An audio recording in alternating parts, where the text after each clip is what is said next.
You are listening to the new man, beyond the macho jerk and the new age wimp. Your host is men's coach Tripp Lanier.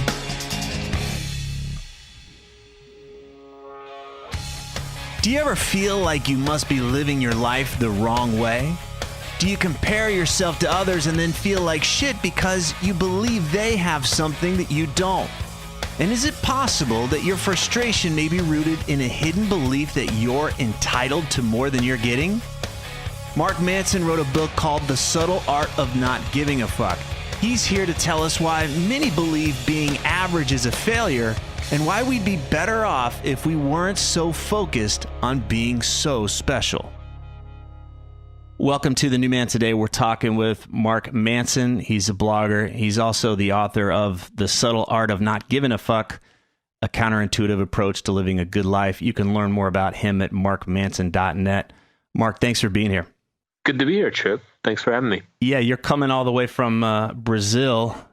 I'm getting married in 2 weeks, so everything's a little crazy and surreal and hasn't sunk in yet, but it's all good too. It's all very exciting.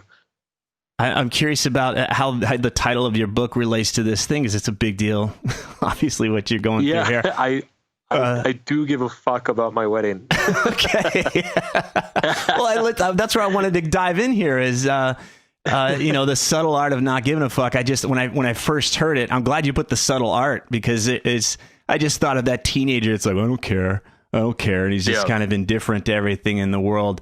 That's not what you're talking about here. What are you talking about when you talk about the subtle art of not giving a fuck? Yeah, it's funny. It's most of the interviews I do, especially with kind of more mainstream like radio and stuff, everybody focuses on the not giving a fuck, and everybody's like, whoa, why shouldn't we give a fuck? Shouldn't we care about things? And it's actually the most important part of the title is what you just said. It's the subtle art part. It's the subtlety of paying attention to what you're caring about, what you're finding important in your life, and really honestly asking yourself, is this what's actually important? Is this actually going to make my life better, or am I just distracting myself or driving myself crazy? Chances are the thing that we're spinning out about just isn't that important anyway. But if we're just kind of on autopilot mode, it's easy to spin ourselves out about it. But if we take a second, zoom out, hey, wait a second, is this really that important? Probably not. I need to focus on what's more important. I always like to say, when you don't know what's important, everything seems important. And it sounds like we've got to take some effort to really drill down to what is most important. Is that right? Yeah, I mean, essentially it's a book about values. What I tell people is I wrote a book about values, but nobody's going to run to the bookstore to buy 1 million copies of a book about values. Like, it's just not sexy and glamorous. So kind of put a bunch of fucks on there, and people get excited all of a sudden. But really, it's a way to trick people into thinking about their values, and it is like. The first chapter of the book is very irreverent. It's very vulgar. It's like disgusting at points.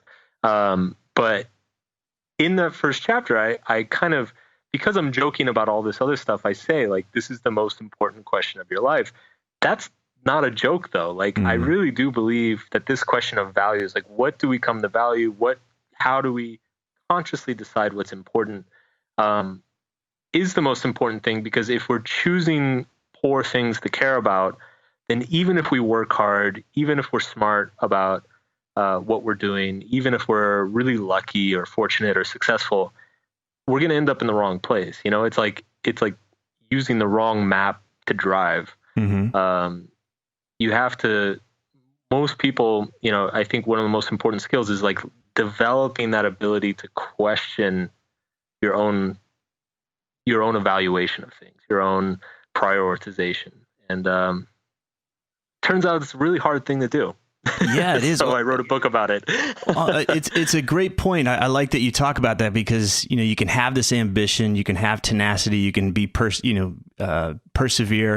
and just drive yourself into the ditch too. if you don't really have a sense of where you're going. I talk to so many guys and they say, I want to find my purpose in life. And I think that's what's missing is I don't have a sense of purpose, but they don't get that there's already a certain purpose there to their life. They already are living a purpose. It just might be that they're trying to prove that they're special or that they're, everything in their life is to prove that they're acceptable or that they're enough.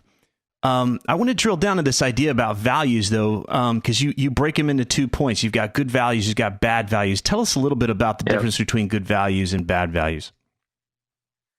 It gets super abstract, but my personal philosophy, I guess you would call it, is that generally speaking, good values or good things to care about are generally things that are internal, they're controllable by your own actions and behaviors. They are constructive to the people around you, and they're realistic. So, really caring about, being like emperor of the world or making $1 billion. These are generally bad drivers of your behavior. They're bad values that, to allow to drive your life.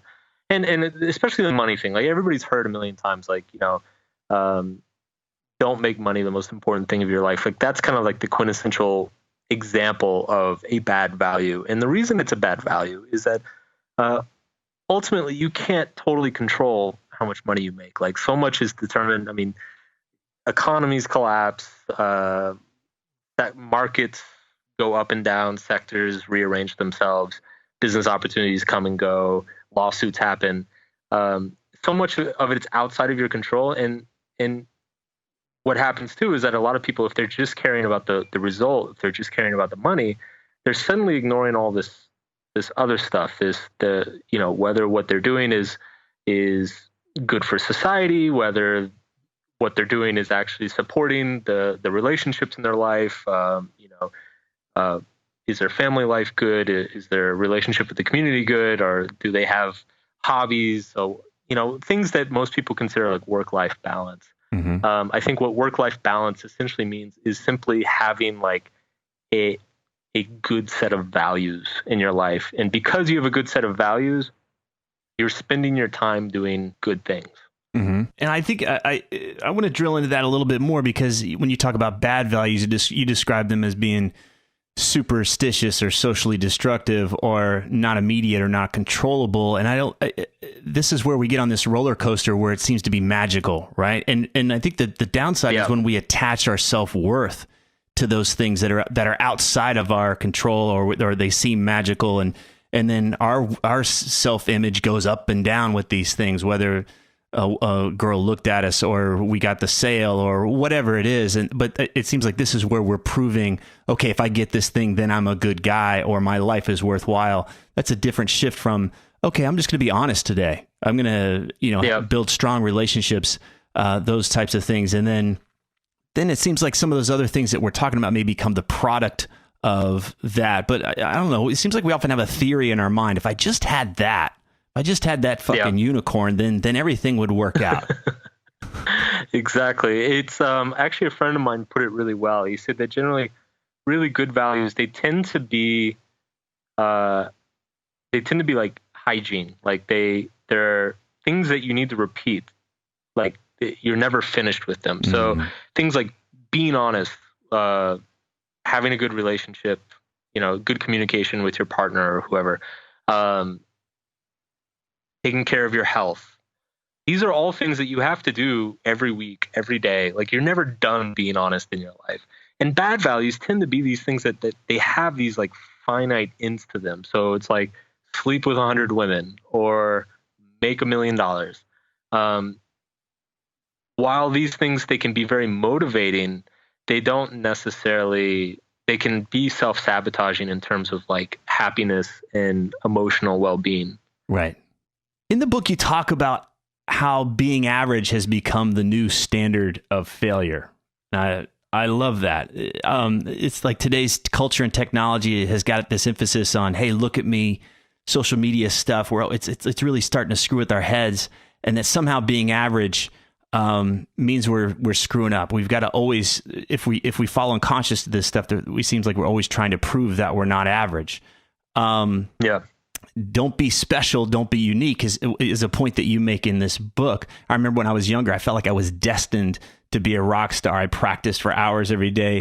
And these days when I'm in bed by 9:30 on a Friday, I ask myself, what the fuck happened? I used to be like, I wasn't even on stage yet. Like, what happened? But these days I'm much more at peace with myself. The theory that I had in my mind back then for being truly happy wasn't quite correct. It seems like the more that I used to strive to be special and unique, the more miserable I was at those times. Now, I still had a lot of fun playing music, but there was something beyond that of like, I needed to be somebody to be really special and unique. That made me miserable. Right. Did you have an experience of that? Totally. I mean, I had that early in my life with music. But it's funny that Friday night experience you talked about, like I had for a number of years, I had that exact same experience. So I used to be a big party guy. In fact, my big overcompensation as a man was I became like a womanizer. Like I just chased girls all the time. And it was to the point where it was pretty compulsive and it was destructive towards other areas of my life, like friendships and other things. And so I was this guy who was out at nightclubs like all the damn time and drinking all the time and doing crazy shit at 4 a.m. And it was funny, starting around the time I turned 30 and around the same time I met my fiance, I started discovering that like I didn't really want to go out anymore. And I would stay home on a Friday night and there was this almost this like guilt. It was exactly like you were saying. I'd be sitting at home reading a book on a Friday and I'm like, wow, does this mean I'm a loser? Like, did I screw something up here? Like there's there's this like inner inertia inside of you that's spent so long trying to escape this kind of moment that it's hard to just remind yourself, like, you know what, you don't really need to be going out and talking to cute girls on a Friday night to like be a cool guy. Like you don't really have to do any of that stuff. Well, it's a self-image thing. It's an identity thing. Like, who am I if I'm not doing those things? If I'm not doing that, like you said, well, does that mean I'm a loser if I stop doing those things? Right. Yeah. And what's dangerous is when we construct our identity out of those things that are done that are motivated out of insecurity. So, my chasing girls was rooted in some deep insecurities I had around intimacy and other things. And, and because it drove so much of my behavior, it became part of my identity. Like all my friends knew me as like the party guy who got with a lot of girls, and it's how I thought of myself, and it's how I tried to prove myself and portray myself to others. And so when you let go of that, not only is there this kind of shock of like, oh, am I a loser now? But there's also that identity crisis of, wait, who am I? Right. Like maybe I don't know who I am. And bringing this back to the being average thing, one thing that I see in our culture today that concerns me a lot is that the vast majority of the media that we're exposed to, primarily through social media, but also through, having 500 TV channels or whatever. I mean, we're basically constantly bombarded with the highlight reel of life. You don't see, if you go on Facebook, like you don't see your friends like crappy lunch that they had yesterday, or you don't hear about like all the snot that they blew out when they had a cold last weekend. Like you hear about people getting married, you hear about people like buying a new boat, going on a sick vacation somewhere, like having a really cool party. And so it's just, I think it creates this perception in people that this is the new normal. And I've seen this, I get thousands of emails from readers throughout the months through my website. And I started to notice this, particularly in younger people, is that I would get emails from people who are, like 20, 21. And they would describe their lives, and their life was like the quintessential, typical, good American college experience. You know, it's like they're smart guys, they go to a good school, they're doing well in their classes, they have friends and they hang out with them, yet they were just incredibly upset because they felt like they weren't living up to this ideal, this like Hollywood imagery that they had bought into. Right. Like they were supposed to be partying every night and getting laid constantly, and like there was some other place out there that they were supposed to be where everything was happening and they're missing out on it. Yeah, and this, I mean, this is another theme in the book too, is that I try to be blunt about it, but it's like life, like reality is disappointing. It's things like our brains, our imaginations are very powerful, and so they tend to make everything look and sound much better than they will ever be. Mm-hmm. And it's just reality. It's nuanced. It's complex. There's things that are upsetting and difficult and confusing about it. And so even if you do have these like fantasies of like, oh, crazy spring break, tons of girls, amazing beach, you know, you actually get there and the experience itself is much more complex and bittersweet. Mm-hmm. And I think people who, when we're living so much of our lives on the internet, that's a very hard lesson. That's a very hard pill for people to swallow, because the internet, like the social media and everything, like it doesn't want you to realize that it you know, the internet, it turns, like the reason it keeps existing and the reason people make money in the current media age is by selling these fantasies and selling these perceptions, and that reality just, it's not something that's very sexy or glamorous. Yeah. So again, I had to put a bunch of fucks in the book so people would actually sit down and read it. Well, I think there's also a sense there is like, if that's not happening in my life, I must be doing it wrong. Right. That there's a thing like we turn the blade on ourselves, like, you moron, you're not getting it right because your life doesn't look like the highlight reel that isn't even real in an REAL sense. So you talk in the book about, you know, kind of the mundane. You talk about even the negative experience. You said the desire for a more positive experience is itself a negative experience, and paradoxically, the acceptance of one's negative experience is itself a positive experience. I'm a card-carrying, reformed personal development jackass, which means I got into personal development. to try and find a way to escape negativity and to escape vulnerability. And so I was amazed at sometimes, like, well, wait a second, I'm working really hard. I'm fucking meditating and I'm doing all this stuff and I'm still having hard times in life. I must be doing it wrong. So I'm glad that you brought this up, but I want to come back to that quote because I want to understand what it means. Let me read it again. The desire for a more positive experience is itself a negative experience. And paradoxically, the acceptance of one's negative experience is itself a positive experience. Drill into that. What do you mean? Yeah. So this is actually an idea. I mean, it's in a lot of philosophy, but Alan Watts calls it the backwards law. And it basically, it's a little quirk of our brains where the moment you start wanting something, desiring something, trying to work towards pursuing something, even if it's something really good, you know, world peace or whatever, the fact that you want that, you are unconsciously just reaffirming that you don't have it, you know? So it's like, if I decide today, it's like, I'm going to start a new business and make $1 million in the next year. Like, that's a great goal. It's a great thing to work towards, but a side effect of having that goal, having that desire for that positive experience, is that I'm reaffirming to myself that I am not that successful entrepreneur right now. And in very like isolated situations, that's fine.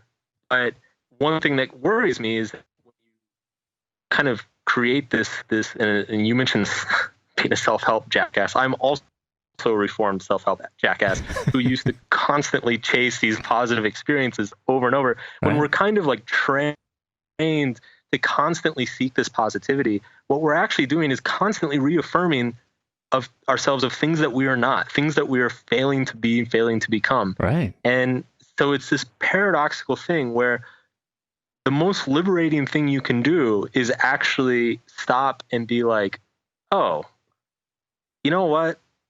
Sometimes I'm not happy, and that's okay.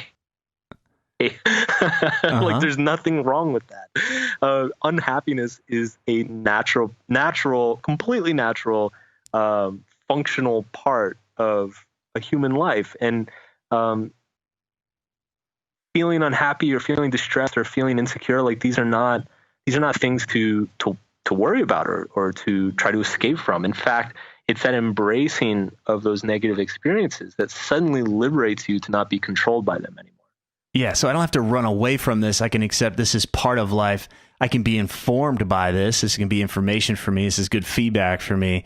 But I think there's this part of our mind like, oh, I'm not doing it right because I'm not happy all the time, and there must be something wrong with me. And I run into a lot of people that it's not necessarily a conscious belief, but they're kind of coming to me like, yeah, Tripp, that's what I want. I'm like, man, you're missing it. We got to start from already okay. We're going to start from already okay and then build from there. Let's build relationships and whatever you want from that place. Because otherwise, you're always going to be miserable. You're always affirming that you're not enough. You're always affirming that things are screwed up in your life and turning the blade on yourself, so to speak. And it makes sense. I mean, if you buy into this idea that life can be this like constant magazine advertisement, then the only conclusion you can ever come to is that I'm doing it wrong. Mm-hmm. And the solution isn't to necessarily to like try to improve every aspect of yourself. I mean, self-improvement's good, but it's not, you're not trying to fix yourself. It's recognizing that reality is a messy, painful beast, and that's okay. Life it's very complicated, and that self-improvement doesn't have to come from a place of lack. Self-improvement can come from a place of simply, I want my life to be a little bit better. I want to have a little bit more control over what I do or what I enjoy. Right. Which is different than I'm fucked and I suck and I'm doing it wrong. And this is going to make me happy. Right. Yeah. This is the thing. You talk about entitlement a lot in this book, and you point at how it shows up and creates a ton of misery for us. It seems like it's a huge blind spot for many of the people that this book is aimed at. What do you mean by entitlement? Because I was kind of blown away how you were connecting so many of the points in the book to entitlement. So the first thing, like, how do you define entitlement? How does it look to you? So I define entitlement, I think, a little bit different than most people think of it. I basically define it as people who believe they deserve special treatment. And what I mean by special treatment is that they believe that life should work differently for them. They believe that life should differ from the reality in general, or that it should differ from how life works for other people. And I think this is one of those concepts that I think everybody, when they hear that, they're like, oh yeah, totally, man. Like, nobody deserves special treatment, and then they turn around and they like start yelling at a waiter because there's too much ice in their water or something. And it's entitlement it's something, it's not like an all or nothing thing. Like, we all have a certain degree. I mean, we're all selfish creatures to a certain extent. And so we all have a certain degree of entitlement. Like, all of our thoughts and experiences are limited to ourselves. So in a certain sense, like, we all filter information through our own experience. And so it's natural that we think whatever we do or we want is a little bit special in some sense. And so the problem is that when you have a culture that kind of enables that, one of the points that I make on my site is that I think unintentionally advertising and consumer culture kind of enables greater senses of entitlement. So you turn on a the TV and watch a football game or something, and every single commercial is like you deserve to have the freedom to drive your truck, in the mountains, and you deserve, and then the next one's like, you deserve to have financial security, and then the next one is like, you deserve to have a safe and healthy family, and then it's like over and over advertising is telling you, it's like, oh, you deserve special treatment, that's why you should buy my product. And advertisement at its core is it kind of appeals to our psychological, like our base psychological instincts, our selfishness and insecurities and things like that. And I think when you have a culture that's just constantly bombarding people with these messages because they sell so well, you get a lot of people walking around thinking like, well, I deserve to have everything the way I want it. I work hard, so I deserve to have an easy life and be happy all the time. And I think once you get to that point, it becomes dangerous because once people feel that they deserve to feel success and happiness all the time, that's when they start doing unethical things or blinding themselves to the unethical side effects of their own behavior. Like what? And that's what I see. What does that mean? Like, give me an example of that.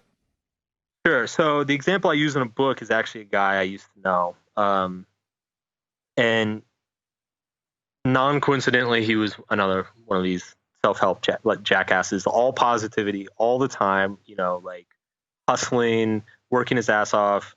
He was constantly talking about like starting businesses and like hedge funds and doing like venture capital shit. And like he was always just going on and on about like all these business ventures he had going. And when you first meet him, he seems like this amazingly successful and charismatic guy. And the more I got to know him, the more I realized that it was all kind of smokes and mirrors. Like he was basically borrowing money from family members and not paying them back, and spending a bunch of his money on pot and stealing ideas from his business partners. But if you ever confronted him about this kind of stuff, it was always like, oh, well, this guy, he couldn't handle the work, my standards of the kind of work that we want to do. So I'm just cutting him out of the deal. Like there was always an example. There was always an excuse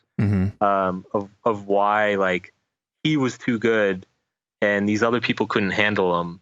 So he was justified in his choice to kind of be a dick. Right. And he felt, and the scariest thing about it was this guy felt good all the time. Like he felt good. He sounds like a raging narcissist when I read this part. He was. And the funny thing is the original term I used in the book was narcissism. And there's all sorts of like research that's gone on that's finding like narcissism is becoming more common over the past few decades in the population. And so I wanted to talk about this idea and how narcissism is very much like a reaction to, it's exactly what you said at the beginning of the podcast, which is people who don't care about anything people who don't know what they care about end up caring about everything. And I think one thing that seems to be happening these days is that it's getting harder and harder. Life is getting more complex.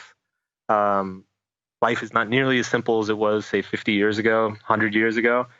And so it's extremely hard these days for people to get clear about what matters to them, what they care about. It's this paradox of choice. Like we have so many opportunities in 2016 that it's that much harder to know what we should do. And because we don't know what we should do or what we should care about, we just get sucked into all these frivolous things and constantly like chasing feeling good all the time. And if I don't feel good, then somehow it's the world's fault because I'm entitled to it. I deserve to feel good. Right. And it's not my fault if I don't feel good. It's not my responsibility.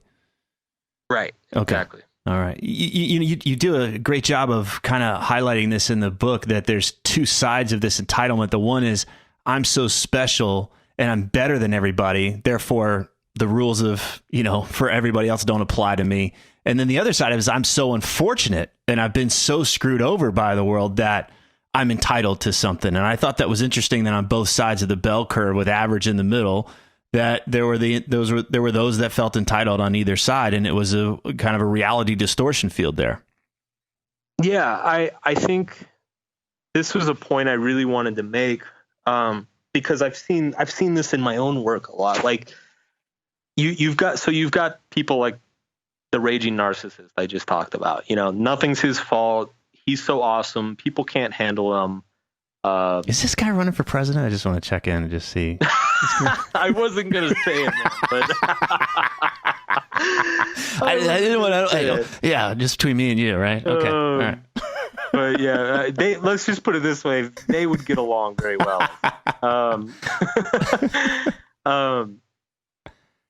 So you have that side of the spectrum, right? You have this irrational belief in one's own superiority and deservedness. But I've also noticed that there are a lot of people who are on the other side of the spectrum where it's like, I'm such a victim. The world has shat on me so many times. Look at this horrible thing that happened to me. How could you hold this against me?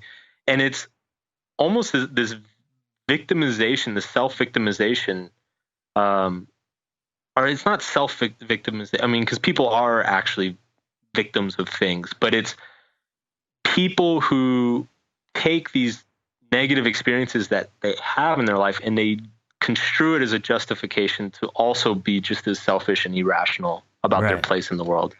They become identified with it, and they get kind of a false sense of okay, this is my identity now, and now I'm going to navigate life through this lens. I'm entitled to shit because of what happened to me.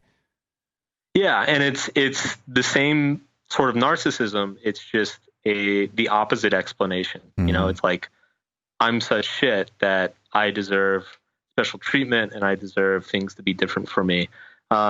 And what this all comes back to is kind of that original theme of this need to feel special.